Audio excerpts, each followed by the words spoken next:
bureaucracy in itself is neither good nor bad. However, it often becomes bad and gets in the way and prevents important things that you need to do. So, what makes a bureaucracy bad? And what would it look like if it didn't have those characteristics and was a good bureaucracy? So, it occurred to me that really there are three things that make for bad bureaucracy.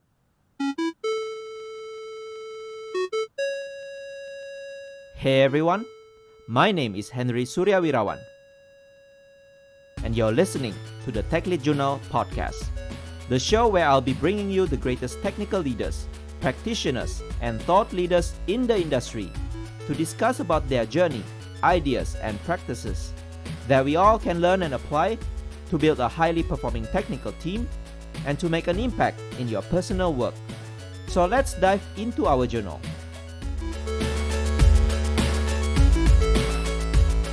Hello everyone, welcome back to another new episode of the Tech Lead Journal podcast. Today, I'm very excited to actually have a chance to talk to Mark Schwartz, the author of multiple books from IT Revolution, including his latest two books, which we are going to cover a lot today in this conversation. So Mark, thank you so much for coming to the show. Looking forward for our conversation.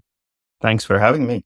Right, Mark, I always love to ask my guests first to probably introduce yourself a little bit by sharing us your highlights or turning points that you think we all can learn from. Sure. Well, let me start with what I'm doing now, which is what we call an enterprise strategist at Amazon Web Services, AWS, which means I'm part of a small team of former C-suite executives of big enterprises. And what we do is we try to help senior leaders, large organizations with usually the non-technical aspects of digital transformation. I mean, things like cultural change and organizational structure and governance models and investment strategies, change leadership, things like that, that often turn out to be unexpected challenges. I came to AWS after spending a little time in the US government. I was the CIO of US Citizenship and Immigration Services, which is part of the Department of Homeland Security. That was my only time in government. Before that, I was CIO of a company in San Francisco. I was CEO of a software company. I made this strange move of going into government. And the reason why I did, I'm not entirely sure. But I think what happened was I was reading an article on how bad technology was in the government, how many projects were running behind schedule and over budget, and how the features couldn't keep up with the private sector. And I really love hard problems. That's me. I like, it's no fun if it's not a really hard problem. And so I thought, I wonder if I could do something about this. And somehow it all worked out. And I wound up in this government role. And I spent 7 years there. And I really learned a lot about people, about organizations, about technology, about how to cause change in an organization. And I loved it. And so the advice I would have for people is actually go into government. It's really worthwhile. I'm not there now, but I miss it a lot. I think that's pretty interesting, right? So sometimes when you work in the more constraining environment, right, you will learn a lot and you'll probably enjoy that kind of challenge if you love to solve hard problems, right? And sometimes the hard problems is not just Yeah. technology, but also the people side, the policy side, and thinking about the impact of the things that you're doing. So thanks for sharing that tips. Yes, that's all true. And you're doing very important things in the government. You feel like you're making a difference. Hey, thank you for being part of the Tech Lead Journal community. This show wouldn't be the same without your ears, and you are the reason this show exists. If you're loving TLJ and want to see it keep on growing, consider becoming a patron at techleadjournal.dev/patron or buying me a coffee at techleadjournal.dev/coffee. Every little bit helps fuel the research, editing, and sleepless nights that go into making this show the best it can be.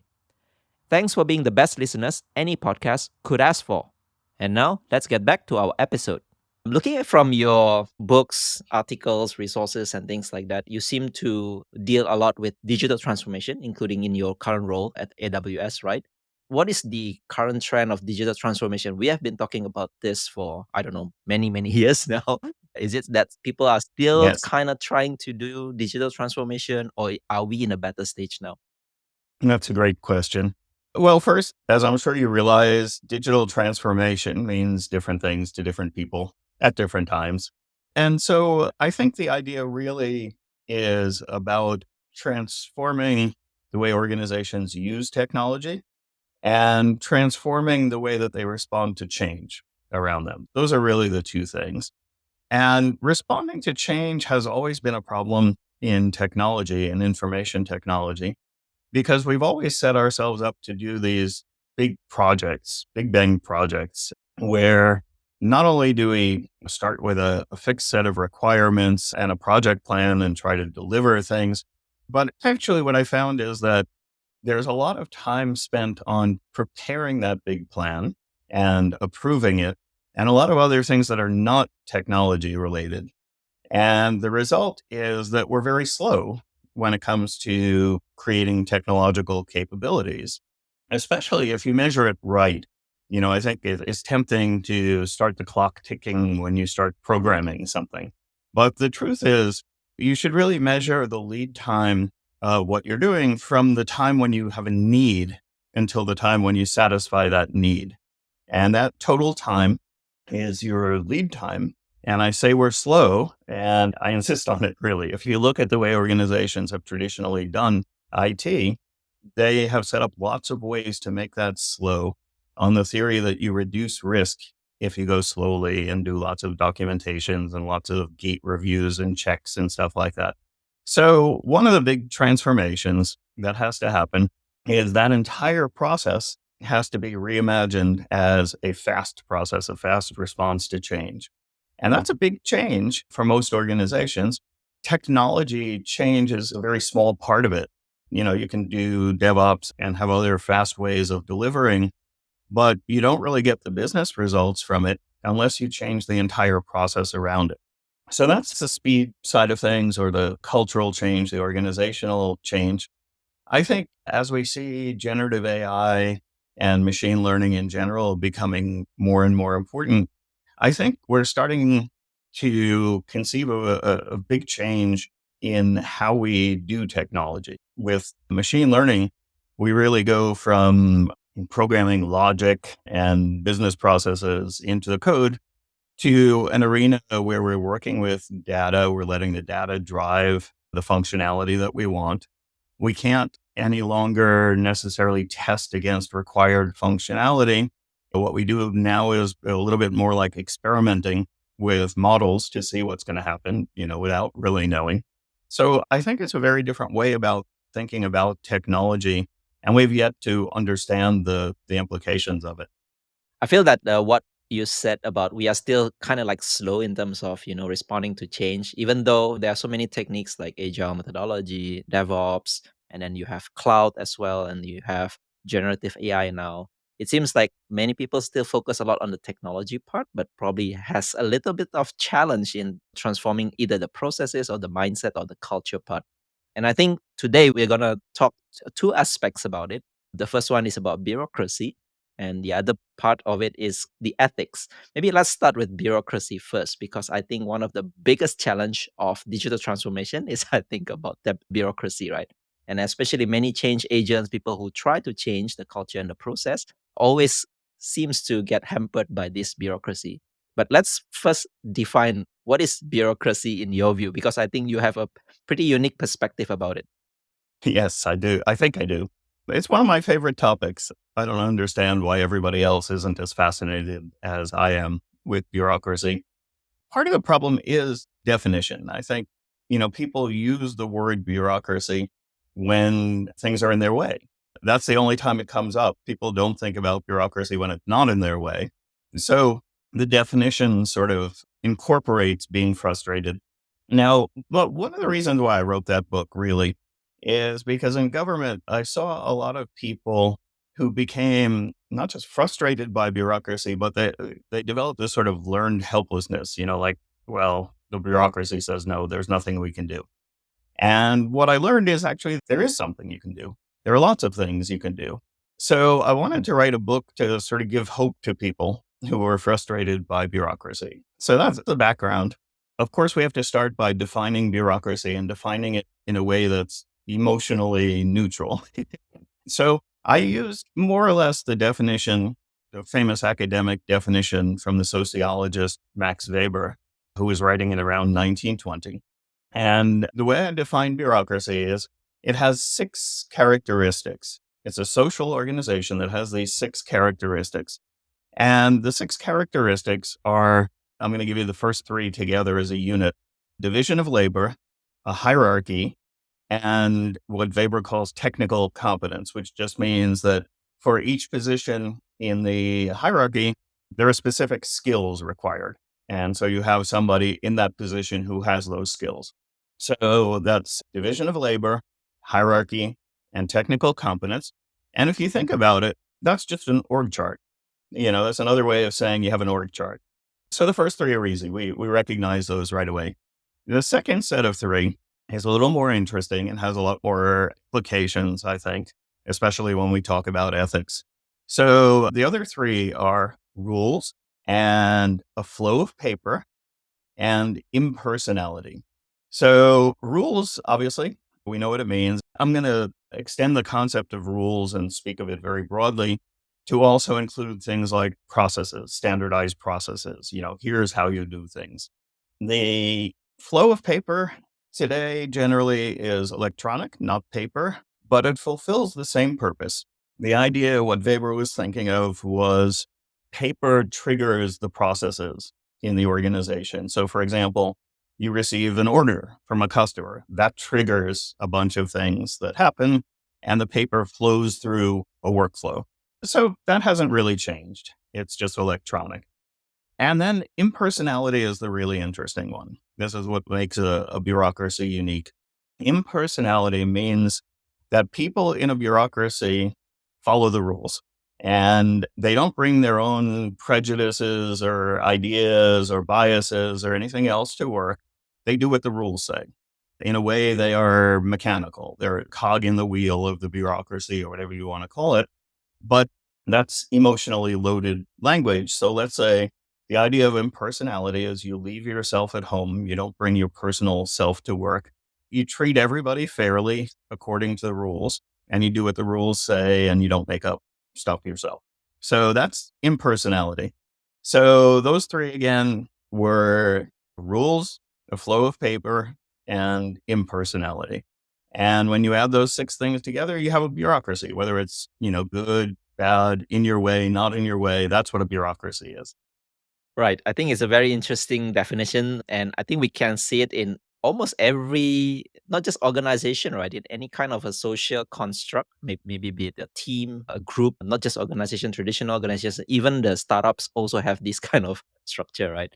And I think you mentioned in the book that we are all actually natural bureaucrats. Like we like to think in terms of bureaucracy, even though we associate that words with negative things or frustrating things. But also another aspect that I find really interesting in your book, right? You mentioned that bureaucracy is actually kind of like a result of memorization of best practices or process improvement. Means that bureaucracy actually comes up from process improvement. So tell us more about this part and how come that people tends to associate good practices to become something frustrating. Well, I said before, when I talk about rules, I sort of extend that to include formal processes and things like that. Things that say, do things this way, here's how you do things.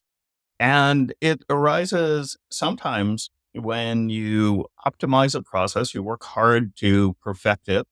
It's very typical of so-called scientific management, Frederick Taylor and his idea of mapping out exactly what people do in order to load iron onto a truck or whatever the situation is. And that has all the characteristics of bureaucracy. It's rules. You do things this way. You don't bring your own personality and decide you're going to do it in a different way. What I'm trying to get at really is that bureaucracy, by that academic definition, is neither good nor bad. It's a way of doing things. Let's say in technology, we standardize a lot. That's a very common thing in technology. And so standards say, here's the architecture you use, or here's the tool you use, or whatever it is. And we consider that to be valuable sometimes. You want to standardize things. But by definition, it is bureaucracy. It's making rules. and trying to make everybody the same, the impersonality factor. Now, why does it get in the way? Well, when you're trying to do something new, it necessarily goes against the bureaucracy. So in the book, I say there are two different kinds of bureaucracies, essentially. There are the ones that get in your way when you're trying to do something new, and there are the ones that don't. And bureaucracy could be either one of those. And really, your goal is to turn the bad kind of bureaucracy into the good kind of bureaucracy. And I talk about some of the characteristics of each of those kinds of bureaucracies. Yeah. So you mentioned that in technology, in IT departments, we actually like to come up with a lot of standards and a lot of tools, processes, right? And in your book, you kind of like call it out, right? Like the IT is actually the biggest bureaucrats of all. Even though I think many people in tech, in IT departments would like to think they are the change agents, right? They like to think we are against the bureaucracy. So tell us a little bit more because this is kind of like enlightenment for those people who think they are like the change agents, but actually they're introducing more bureaucracy. Yeah, when we talk about how to defeat a bureaucracy, I'm going to talk about provoking. And I think provoking is very important. So I was trying to provoke people, provoke my best friends, really, of course, because I have a lot of friends in the IT world. I think it's true. If you look at the academic definition of bureaucracy and you think about what we do in IT, you'll realize that we're really, in many cases, applying bureaucracy because we need to, which I think is common. So, for example, we have a ticketing system for, requests or for help desk issues or something. And we say to people, if you want our help, you got to put a ticket in. That's the flow of paper. That's, exactly from bureaucracy. And we have a process for handling the tickets. They go through a well-defined series of steps. And when you put in the ticket, it is meant to be impersonal. You're not talking to a person, you're putting in a ticket. And that way, anybody on the back end can take that ticket and process it. It doesn't matter who does it, essentially. So it has all the characteristics of bureaucracy. And we do it because we need to keep track of things. We need to have a standard system. We have to be able to scale our support. So that's one example. I think security is filled with bureaucracy. And I think if you talk to people, employees outside of the IT organization in any business, they'll tell you that it's really bureaucratic. I can only use this piece of software and this piece of software, and I have to, I don't know, hide my badge when I go outside. And I have to, there are all these rules that security is imposing. And it seems like basically security's job is to put restrictions on what people do. Now, we all know that there's a good reason for that. There's a reason why security puts those restrictions there. So I like to give those sorts of examples to IT people so they understand that we very deliberately create bureaucracy, and in a way it adds business value. It's a good thing for the business while we do that.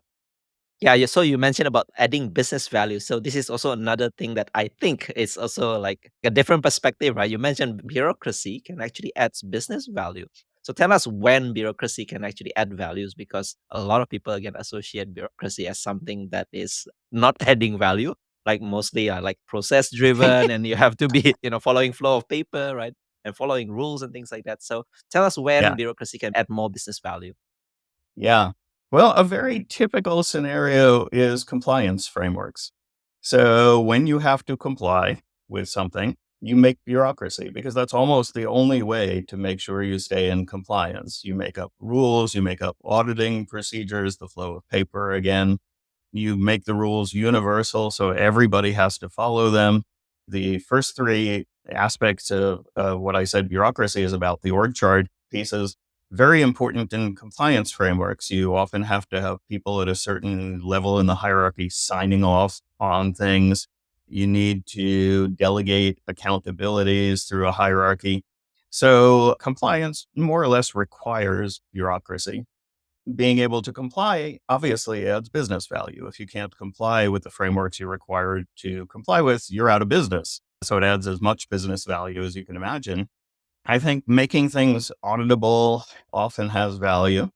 But when we come to security and privacy and things like that, pretty much they're based on bureaucracy in most organizations. They're based on rules that get applied. Now, an interesting area that I go into in the book is one very good technique for improving bureaucracy is to automate it. And I think in the technology world, we try to do that as much as possible. We spare people the burden of doing lots of paperwork by having automated processes for auditing. You know who made what change and when and that kind of thing. It's an output from your version control system. You don't have to fill out pieces of paper or anything like that. So it's possible to automate bureaucratic controls in many cases. Controls is another good word to use here, right? I talked about rules before, but really controls are what we call the rules essentially when it comes to compliance. So bureaucracy is a very powerful tool for accomplishing certain organizational results. Yeah. So I think when we talk about security, privacy, right, and all those things about compliance, we understand that actually, yes, it is adding more rules, more constraints, more processes, more of chain of approvals and things like that. And it actually adds value to the business, right? It's not only just adding processes without any kind of benefits. So I think in all other aspects of the organization, I think when we look at bureaucracy, this conversation is to enlighten people like you should not just associate bureaucracy with just negative and frustrating things, but also there are good aspects of bureaucracy, right? And these aspects, actually, you kind of like mention it as the characteristics of good bureaucracy. And there are three of them. I would like to invite you probably to talk a little bit more about these characteristics so that we can kind of like create bureaucracy that is good, not the bad bureaucracy. As you said, really, what I'm trying to convince you of is that bureaucracy in itself is neither good nor bad. However, it often becomes bad and gets in the way and prevents important things that you need to do. So the next step in my train of thought was what makes a bureaucracy bad? And what would it look like if it didn't have those characteristics and was a good bureaucracy? So it occurred to me that really there are three things that make for bad bureaucracy. A bad bureaucracy, number one, is bloated, meaning it's got lots of waste in it, right? The controls are heavy handed. There's lots of stuff you need to do. So a bad bureaucracy is bloated. The second characteristic of a bad bureaucracy is that it's petrified. It doesn't change. So bureaucracies always have rules, but that doesn't say that the rules shouldn't change. You can have a bureaucracy where the rules change easily, but a bad bureaucracy petrifies. The rules stay the rules long after they're useful. And then the third bad characteristic is what I call coercion or coerciveness. A bad bureaucracy is all about saying no and enforcing it with power. It typically has gate reviews, for example. That's the old way of doing IT. We're going to review and see if we give you permission to move on to the next step. But really, the purpose of the review is to say, no, you can't move on to the next step, to find problems, things like that. So coercive. So bad bureaucracy is bloated, petrified, and coercive. And those are the reasons why it drives us crazy. And if you think about why you've rebelled against bureaucracy in the past or found it an obstacle, it probably comes down to those three things. But those three things aren't core to the idea of bureaucracy. In fact, there are bureaucracies that demonstrate the opposite characteristics. So, what are the opposite characteristics? Well, bloated, the opposite to me is lean. You can make a bureaucracy lean. You can take each control and say, what's the best way to implement this control so that it doesn't get in the way? And I talked about automating before. There are other techniques, but how can you achieve the controls you want, but do it in a way that isn't burdensome? So lean is number one. I said bad bureaucracies are petrified. So a good bureaucracy learns. It's a learning bureaucracy. The rules change. There's, in fact, sometimes rules about how to change the rules. There are processes set up sometimes for learning and adjusting the rules so that they keep pace with the real world around them. And there are good examples of learning bureaucracies as well as petrified bureaucracies. And then the third one, coercive, the opposite to me is enabling. Some bureaucracies use the bureaucratic rules as a way to make it easier for people to get things done. And remember, I mean processes as well as rules. But if you have a central organization that sets up required ways of doing things, but those required ways of doing things actually speed everybody up and make it more possible for them to do their jobs. That's an enabling bureaucracy. Or if, for example, you're in customer service, it might be that you have a bunch of tools at your disposal for serving customers. And those tools have to do with engaging other parts of your company and helping the customer. And those processes are already set up for you. That's an enabling bureaucracy. It helps you serve customers better by sort of engaging these formal processes. So a good bureaucracy is lean, learning, and enabling. Right. I find these characteristics really, really useful when we kind of like put a frame on the bureaucracy that we are talking about, right? So maybe the next time we talk about bureaucracy, first we can kind of like analyze the characteristics first, right? So for example, if it's more about the rules doesn't change for a long, long time, right? So I think we can kind of like pinpoint that and maybe raise the point where things have changed and we need to update the rules, right? Because a certain condition doesn't meet anymore. So I think we can kind of like have more productive discussion to actually improve the bureaucracy, right? So that we can turn the bad bureaucracy into good bureaucracy. And I think many aspects of this kind of change actually falls into the leaders, right? Or maybe if we talk about the org charts, the people at the top of the hierarchies, they might have more responsibility to actually do this kind of change. So maybe if you can have advice or tips for leaders, IT leaders or organization leaders out there, how can we bust more bureaucracy and turn bad bureaucracy into good bureaucracy? That was the point of writing the book, right? I wanted to give hope to people who are facing a bad bureaucracy. And the bureaucracy is not necessarily bad on all of those characteristics, right? Bureaucracies have some of both type. But in my situation in the US government, it really had a lot of those characteristics of the bad bureaucracy. And one of the things I had to do was understand better why. There are reasons why a government has those characteristics of bad bureaucracy. So, for example, the rules don't change. Well, changing rules is really hard in a government. We had to go to Congress sometimes and get Congress to vote new laws. And, those are processes that are set up not to change very quickly. And bloated, well, over time, the government has added controls and controls. Every time something goes wrong, they add some more controls to make sure it never happens again. One of my coworkers gave the image of, let's say you're hiking up a hill and you're a rock collector, you love nice rocks. And so every time you find a nice rock, you toss it into your backpack. And as you go up the hill, you keep tossing rocks into your backpack and eventually you can't climb anymore. That's government bureaucracy. That's an accumulation of controls. So how do you fight these sorts of things?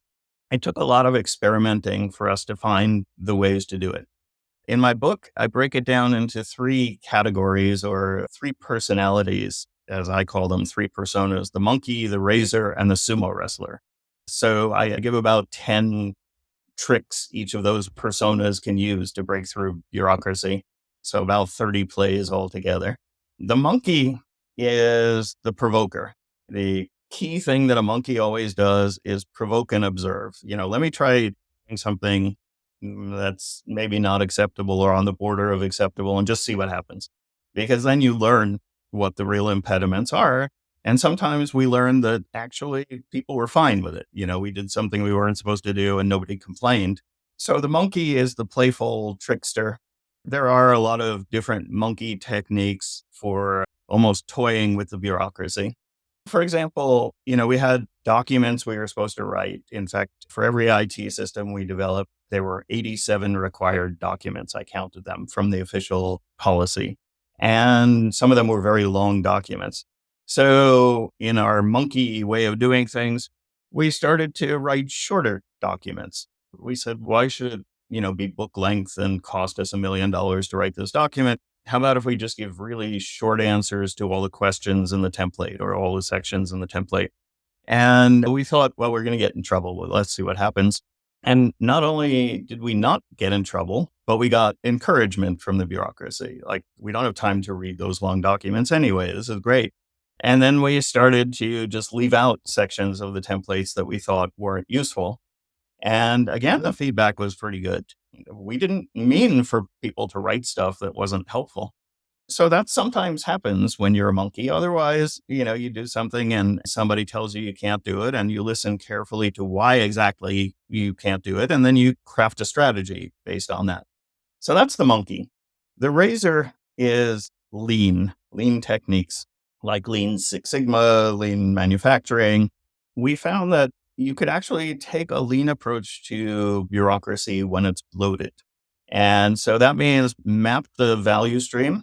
In a way, you can think of control or bureaucracy as an output of a manufacturing process. The output of the manufacturing process is compliance. What is the manufacturing process for compliance? Well, in this case, we had to write 87 documents. That was part of the manufacturing process. And so the lean approach says, where can you take waste out of that and still produce the same thing? Where can you take the waste out? And so maybe instead of 87 documents, we could achieve the same amount of control with just 15 documents, which is actually what we did. 15 is still a lot, but it makes a big difference between 87 and 15. And then we could make the documents shorter. We could do all these things that would accomplish exactly the same control objective. And that's the name of the game. Auditors love their control objectives. And you can always ask, what's the control objective? When you're dealing with an auditor, what are you trying to accomplish with this control? And then you can propose alternative controls. If we use this control instead, it's going to accomplish the same objective, right? And sometimes you can convince people. So that's the technique of the razor. And then the most subtle, let's say, the real discovery for me is the technique of the sumo wrestler.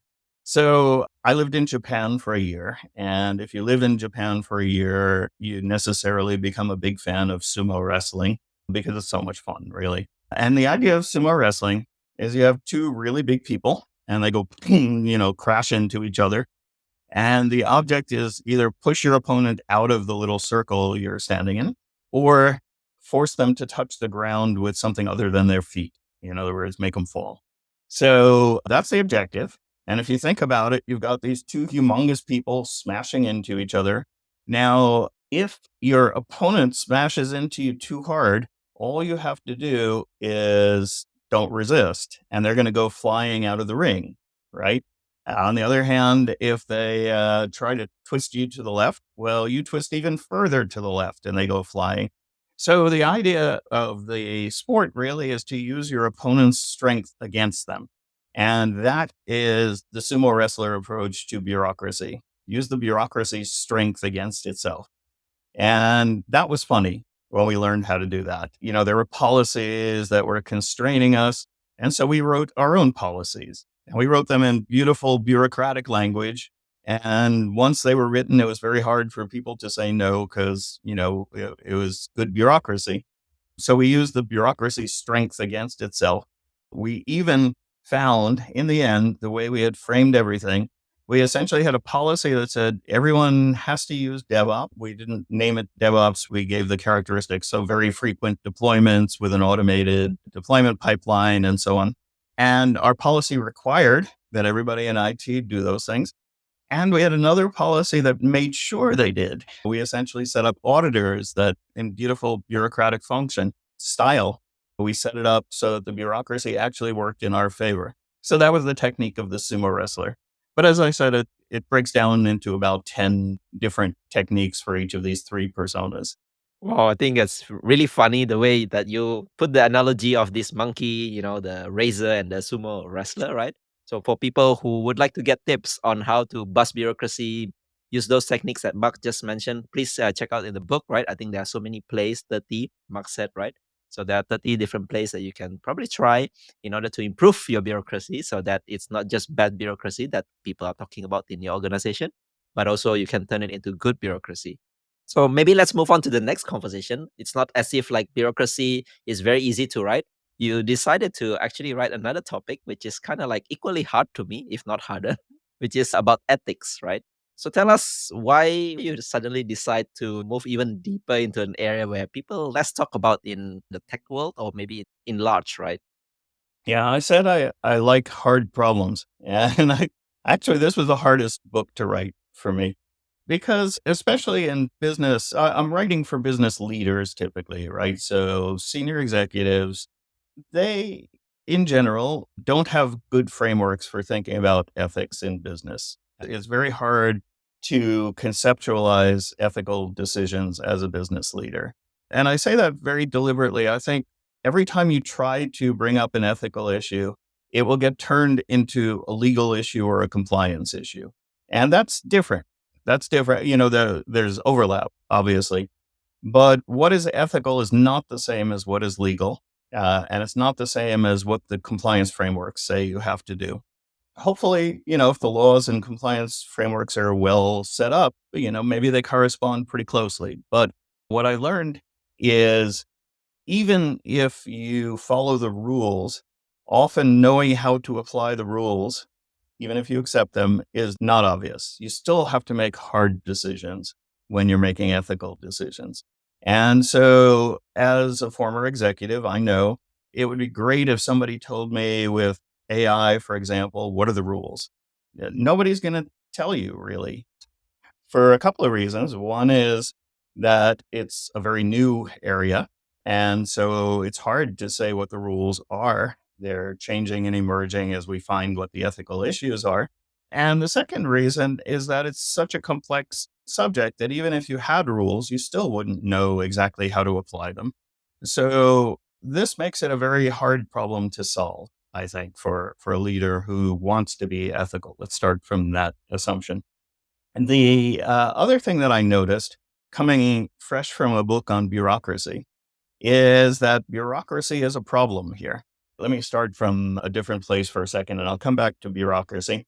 I find that most ethical decisions that you have to make as a leader are not these big good versus evil sorts of decisions. You have to make a lot of ethical decisions that are practical, everyday sorts of decisions that you have to bring an ethical lens to. And often you find that you have competing imperatives. You have something that tells you you must do A, and you have something else that tells you you must do B. And somehow you have to arbitrate, you have to figure out which it is.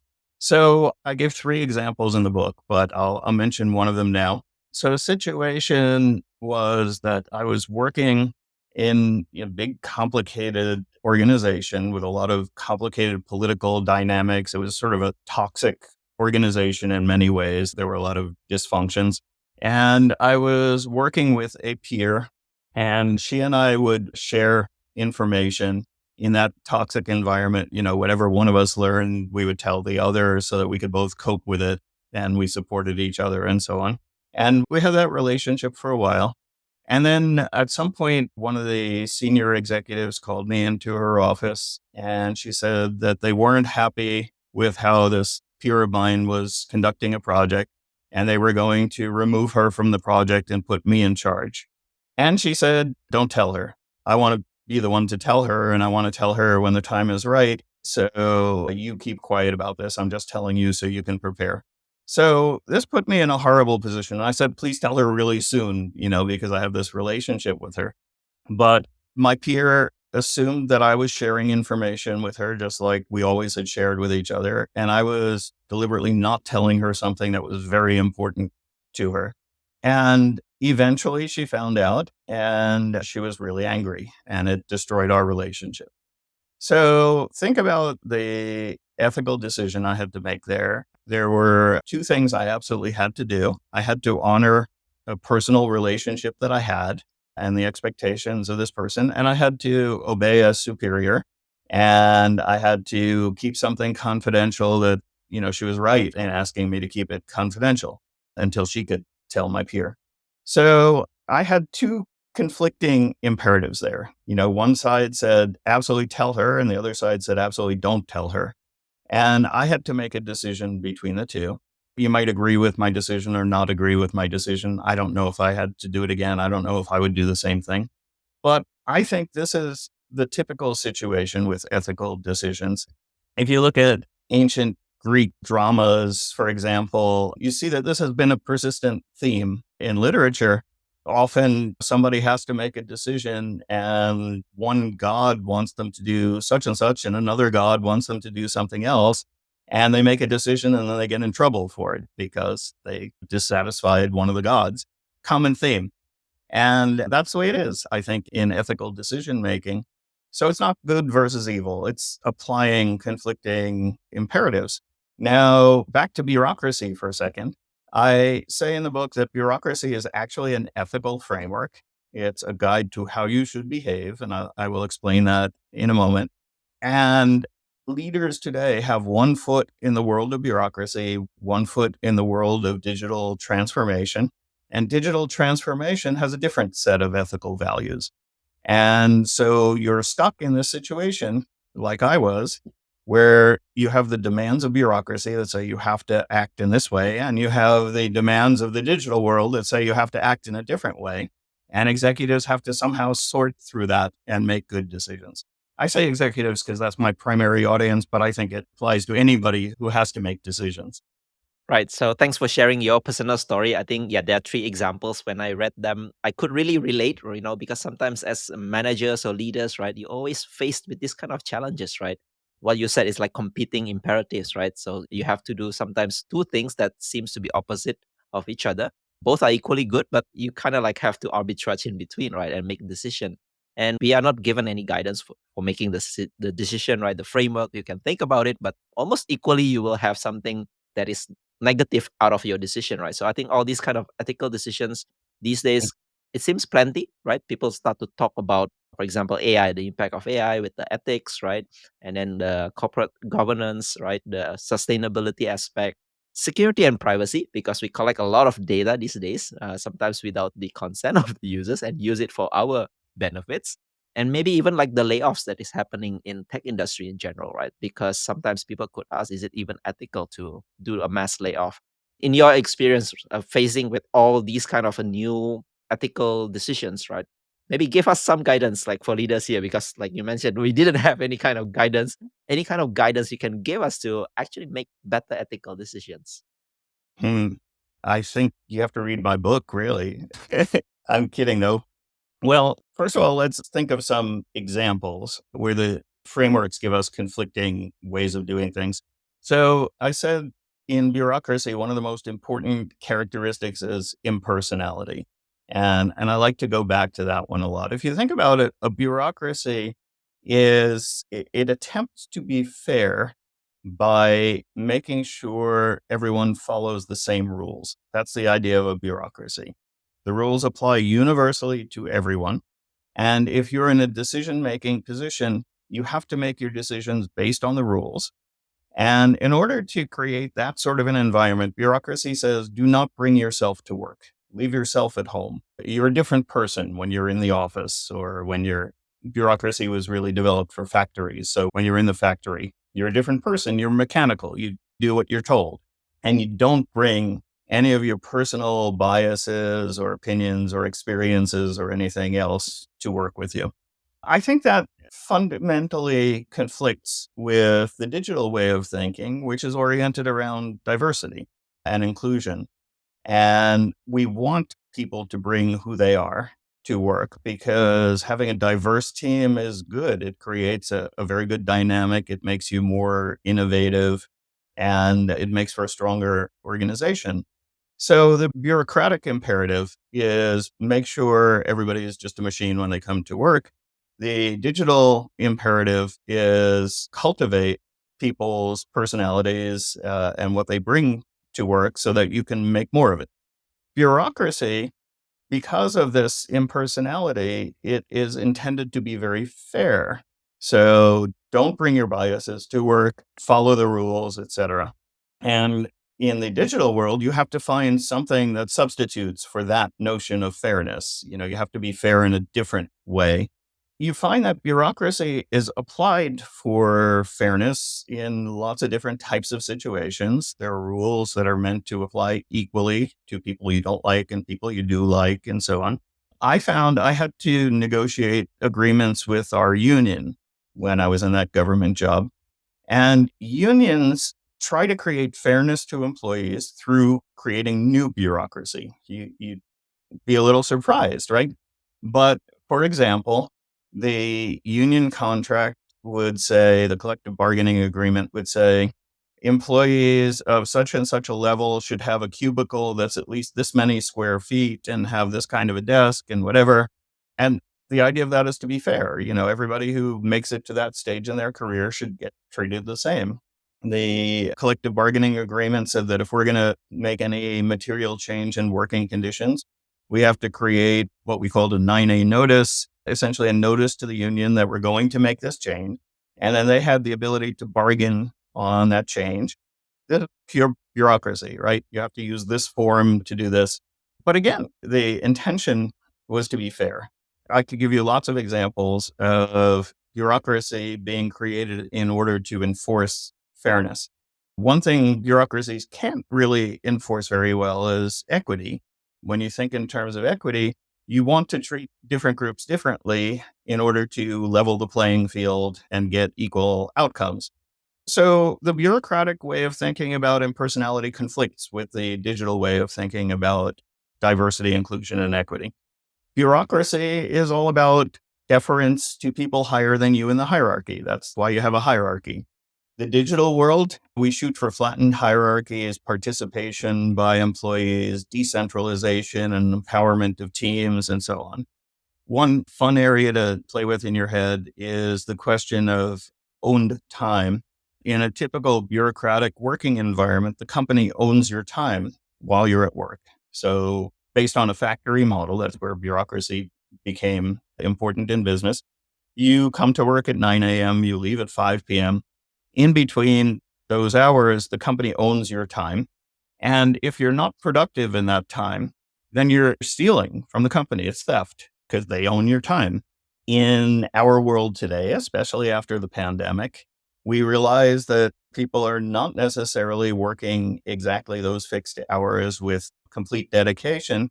They might work longer. They might need to work with associates who are in different time zones. They might find that they're more productive at different hours of the day and they want to work those hours. All of these things are very possible, especially if your intention is to satisfy the company's needs and do the best job you can. Those are just a few examples of where things conflict. I'm avoiding the elephant in the room, really, which is the big imperative that has come along with bureaucracy. It's not part of bureaucracy, but bureaucracy takes its goals from outside the bureaucracy. Bureaucracy is about efficiently accomplishing whatever goals you're given. And the goal that everyone has understood of corporate bureaucracy, I shouldn't say everyone, that's at least in the US has become the dominant way of thinking, is this Milton Friedman economics idea that you have an ethical obligation to your shareholders. It's a fiduciary duty, and your ethical obligation is to maximize their returns.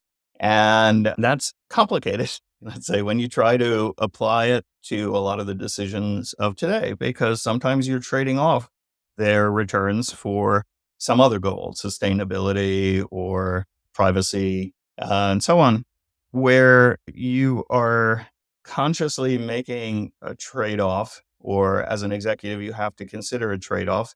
And the old way of thinking says you must make that trade-off in favor of the shareholders. Now, some people are probably thinking, well, it's in everybody's best interests if you're ethical, if you're sustainable, customers will demand it and so on.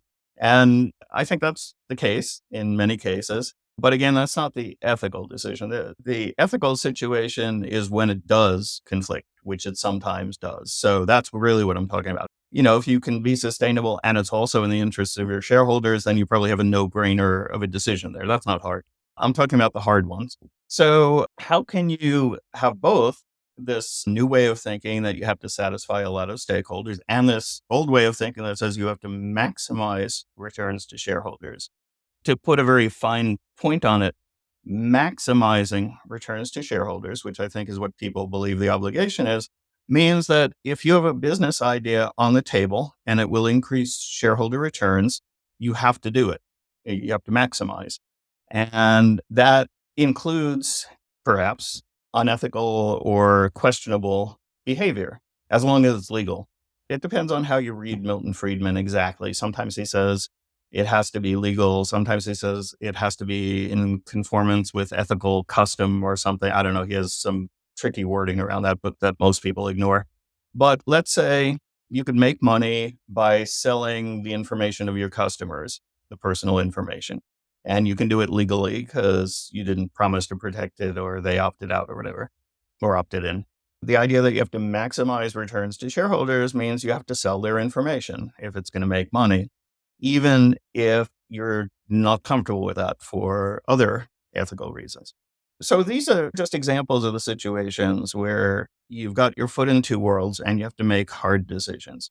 Now, I've said before, that's what ethics is all about. It's about making really hard decisions. And it always comes down to you have to make a hard decision. There's nobody who's going to tell you what the right thing is to do. So that's the introduction to my answer to your question. Now I'm going to answer your question. What I learned is there are different ways of thinking about ethics. And the primary way that we think about ethics in the Western world has become this rule based ethics, deontological ethics, duty based ethics, where there are rules do this, don't do this kind of rules. But that's not the way people thought about ethics before the Enlightenment. Let's say Aristotelian ethics and medieval ethics and everything essentially that came before the Age of Enlightenment. And it's not the way that other cultures typically think about ethics or did before they got very influenced by Europe and the US. Generally, ethics has been about what does it mean to be a good person or what does it mean to lead a good life? It's not about in a specific situation, the rule says you should do X and Y. It's about how do you define a good person? How do you become a good person?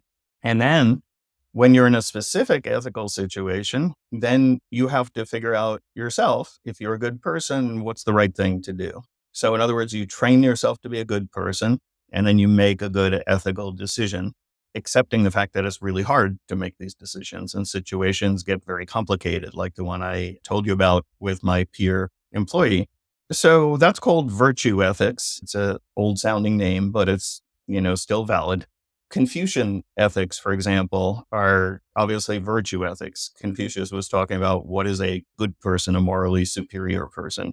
You find in Buddhist ethics and Hindu ethics, even in Western religions, a lot of it is about what is a good person? How does a good person act? And I found that maybe is a much better way to think about those ethical decisions we have to make today in a very fast changing environment where there just are no good rules for you. You have to think, what kind of person do I want to be? What kind of company do I want my company to be? And based on that, what's the right action to take? Even, sometimes it's really hard to make that call even, but that's the right way to think about it. So what's a good person? Well, you can decide what the virtues are, or, society tells you. But one virtue, for example, is care about other people. You care about your customers. And so you make decisions in accordance with that. Now, you might also have, a good person to you might be one who assumes those fiduciary responsibilities and returns money to shareholders. And in that case, you have your two virtues maybe suggest different courses of action in a situation, and you still have to make that really hard decision of how to apply them. But your care for people should be part of making the decision. And then you have to use what's called practical wisdom or practical judgment in figuring out how to apply the virtues that you have. That's a better way to think about it to me. Right. Thank you for such an elaborate answer. I think just like the topic itself, right? It's really, really actually difficult to find the best framework to actually make ethical decisions. And especially it makes it even harder these days that people are more aware about such ethical decisions, right? And you mentioned in your book, there's this marketplace of morals where people demand companies, organizations to actually start acting to become more ethical. Things about sustainability, for example, diversity, inclusion, and many, many other aspects which are probably are very, very complex. But I think you summarize it beautifully, in my opinion, right? So think about good virtues, think about being a good person, and use that as one of the lenses in your decision making framework. So it's not all just about, for example, maximizing profits for the shareholders, or maybe like good for the business, but not good for the people. But you also include the good people aspect, the good virtues inside your decision making framework. So thanks for explaining that and giving us that tips. So, unfortunately, we have to wrap up pretty soon. But I have one last question for you, Mark, which is what I call the three technical leadership wisdom, right? So, probably if you can think of it just like an advice that you want to give to us. I know you have plenty of advice from our conversation so far. But I think if you can summarize 3 of them, what would that be? Okay, I'm going to rise to the challenge here.